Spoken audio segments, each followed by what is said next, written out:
Kalau dalam pemeriksaan pertama pada 4 April lalu, Sandra Dewi masih bisa senyum-senyum, memberikan simbol tangan tanda love dan meminta doa.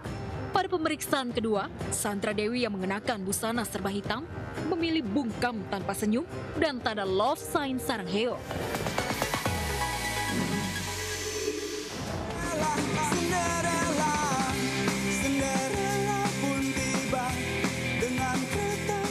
Hidup sempurna sang Cinderella kini benar-benar nyaris berubah menjadi nestapa.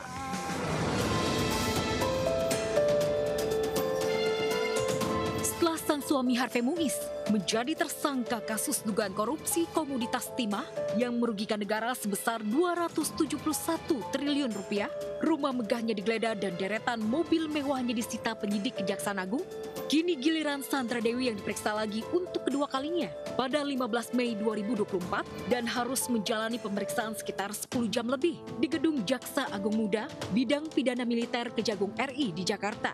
Saat diperiksa, Sandra Dewi terlihat membawa setumpuk dokumen.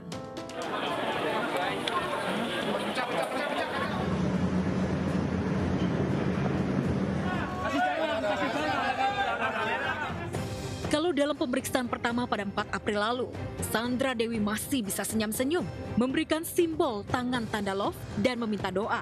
Pada pemeriksaan kedua, Sandra Dewi yang mengenakan busana serba hitam, memilih bungkam tanpa senyum dan tanda love sign Sarangheo. Pemeriksaan ini kita lakukan dalam rangka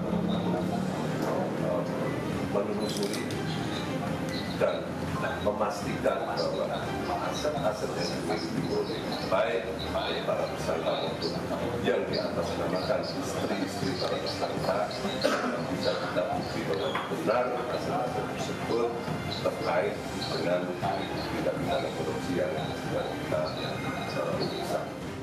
Setelah diperiksa 2 kali untuk mendalami pemisahan harta dalam perjanjian pranikah Harvey Muiz Sandra Dewi dan menelusuri status kepemilikan jet pribadi, apakah setelah diperiksa 2 kali akan ada pemeriksaan ketiga dan status Sandra Dewi bisa naik dari saksi menjadi tersangka, menyusul sang suami yang sudah duluan memakai rompi oranye dan mendekam di sel tahanan?